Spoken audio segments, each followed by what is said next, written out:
Good morning, Beshies! And welcome back sa aking YouTube channel. Andito na ulit ngayon ng inyong Ate Jaja. For today's vlog, I know na bother kayo ng very light sa nail polish ko. Hindi ko pa siya napapaayos yung nails ko. But anyway, for today's vlog, I am going to do a review vlog na hindi pa ko pa nagagawa ever.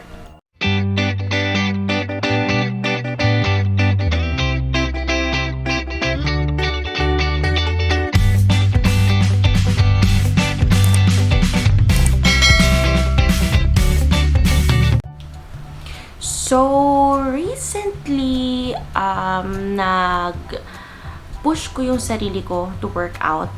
And alam natin na kapag nag-workout tayo, mas naha-hyped up tayo or mas na-enjoy natin yung workout if merong music. I know, diba? Super saya mag-workout kapag upbeat yung music, kapag yung gusto mo talaga and you have a specific playlist to play whenever you're working out, right?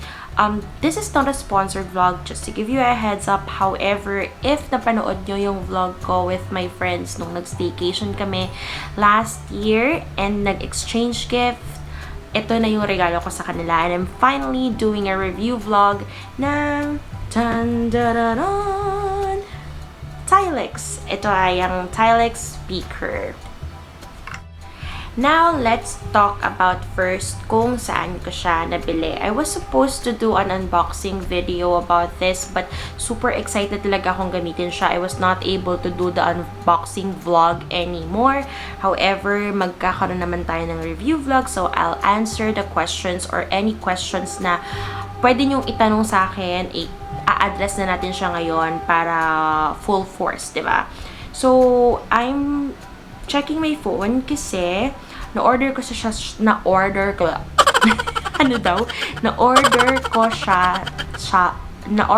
sa Shopee. Okay? Kasabay sabay actually kung in-order yung 4 na speakers. Actually, 4 yung binili ko, 3 for my friends, and ito yung gift ko sa kanila. They actually weren't expecting na itong ibibigay ko, and they were teasing me na baka mamaya kabuhayan showcase na ibibigay ko sa sunod na exchange gift namin. But ganun lang talaga sila, nagbibiro sila. But meron kasing funny story before ako mag-proceed sa review vlog. Ako talaga super mahilig ako sa speakers.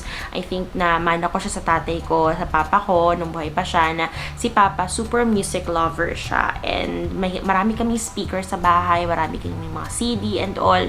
So, yun. I am a fan of music and speakers.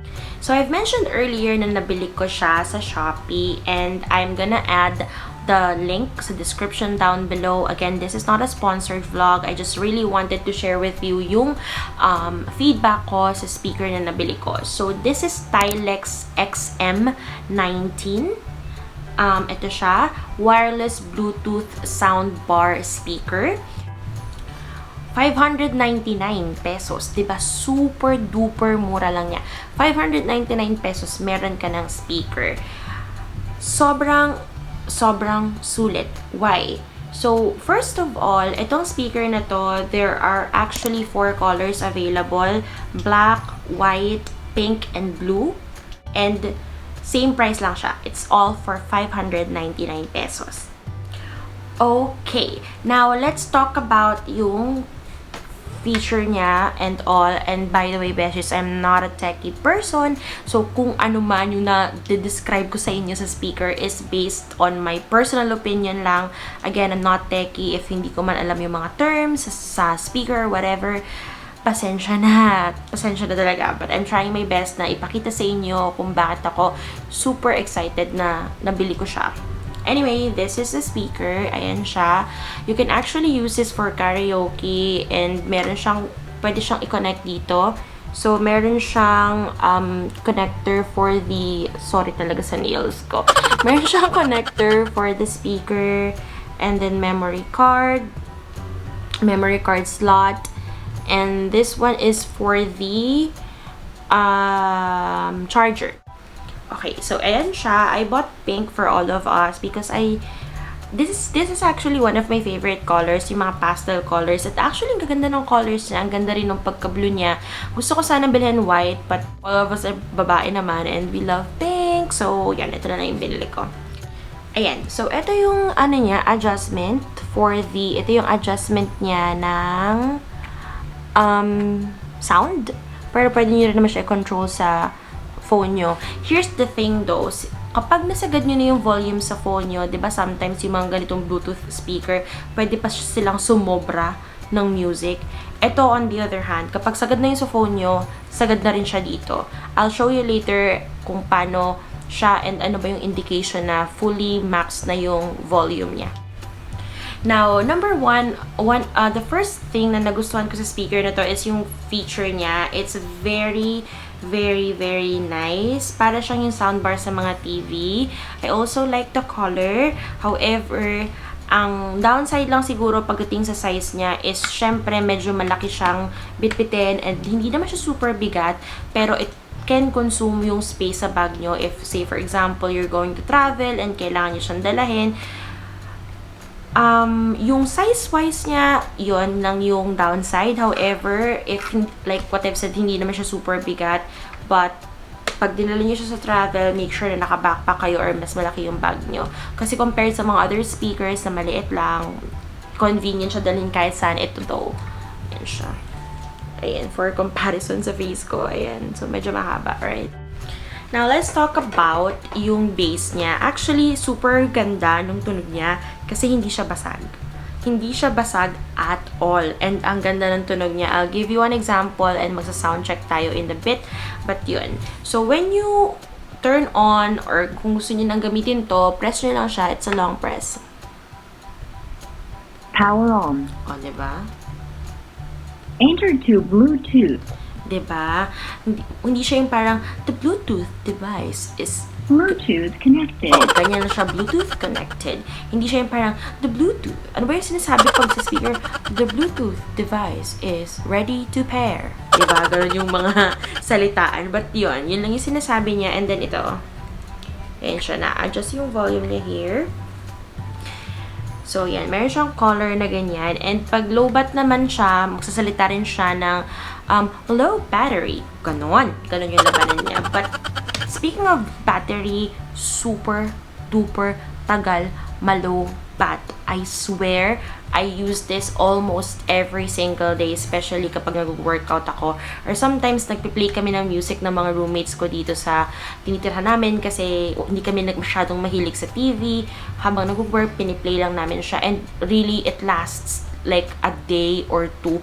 Even 2 days, I swear talaga. 2 days, up to 2 days. Malakas pa siya, gumagana pa siya. Unlike nung iba na parang siguro mga 5 hours mo lang piniplay, wala na, low bat na. Ito talaga, I swear, 2 days, 3 days, okay pa siya, may battery pa siya. Of course, depende naman kung 24/7 mo siyang patutugtugin. Ibang usapan na yon. But what I'm trying to say, for example, 8-hour shift, so survive siya.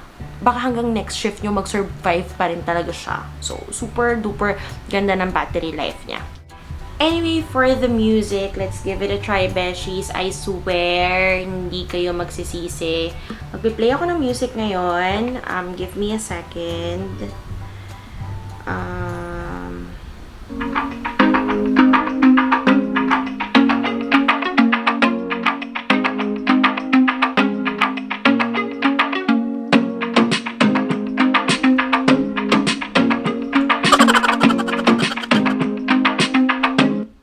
Diba? So, I'll show you, beshies, yung kapag nalagay ko na music, ha?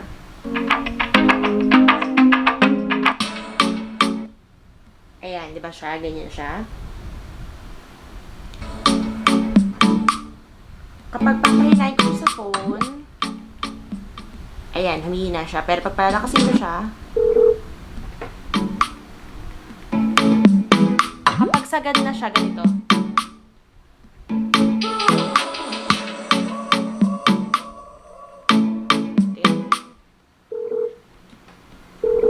Nadidinig niyo yung sound na yun? That's an indication na maximize na yung sound niya. O, diba? Amazeballs. But, ito yung pinakamahina niya.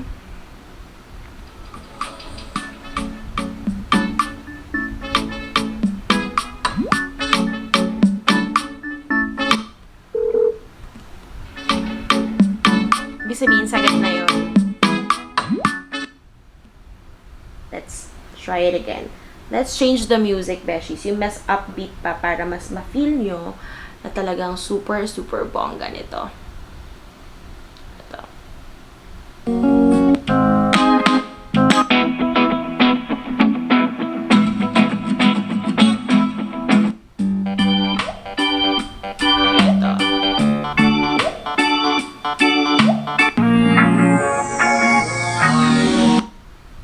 Ito, pakinggan nyo yung bass niya, ha.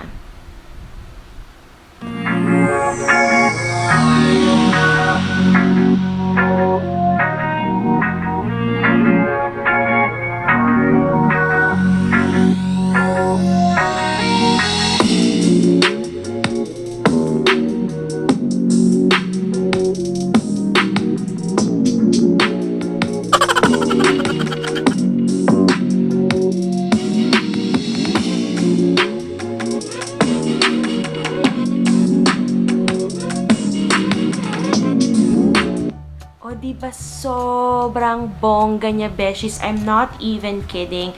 And ako, I've been very, very honest pagdating sa mga review vlogs ko, diba? Alam niyo naman yan ever since. Sinasabi ko sa inyo, if hindi ko gusto yung product or whatever the case may be, but this time talaga, I really loved it. And for its price, 599 pesos, may bonggang speaker ka na. And again, ako personally talaga, the only downside or the only con na nakikita ko is yung size niya. It's really big and hindi siya parang pang light traveler. Light traveler, hindi siya pang yung mga light travel lang na konti lang kayo mag-pack ng gamit. Light, ano ba tawag doon? Light traveler, di ba tama? Tama ba? Comment down below nga. Na-confuse ako, very light. But anyway, so yun. I really love this speaker. And again, super ganda niya. It's pastel color. And matte yung finish niya. O, diba? Matte yung finish niya. So, it's really, really nice. I really, really love it. Meron siya nito. So, if you want na i-connect siya sa laptop nyo or sa TV nyo, you can do that as well. But super duper nice. I did not expect na Tylex or Tylex ba or Tylex, I think it's Tylex, would have this kind of speaker kasi, you know, it's really not expensive speaker. And you can use this for like a long period of time kasi nga ang tagal niya malobat. That's really a plus for me because meron akong speaker sa bahay and I keep on charging it after 3 or 4 hours of using dahil wala, hindi talaga siya, hindi talaga matagal yung battery span niya. But this one though, on the other hand, super, super nagustuhan ko talaga. And even my friends loved it. You saw their reaction naman nung nagbukas sila ng, ng unboxing ng gift namin. But anyway, yun, that's my personal review and first time mag-review ng speaker. I just really wanted to share it with you, beshies, kasi yung mga gusto ko na nakikita ko sa Shopee ng mga budol, bubudulin ko na rin kayo. And ako naman, I was just really searching for a speaker and then I was reading the comment. Parang, uy, maganda daw to, ganyan. So, I gave it a try and yun nga. And I wanted to share it with you. But, Tylex, baka naman, no? Baka naman pa-sponsor naman dyan. Kasi I love your speaker talaga so much. Anyway, that's it for today's vlog. I hope you guys enjoyed. Do not forget to hit like and subscribe sa aking YouTube channel. Follow and like my Facebook and Instagram page as well. Ang link ay nasa description down below. Stay safe, stay happy, and stay healthy sa inyo at sa inyong buong family. God bless us all. And see you on my next vlog.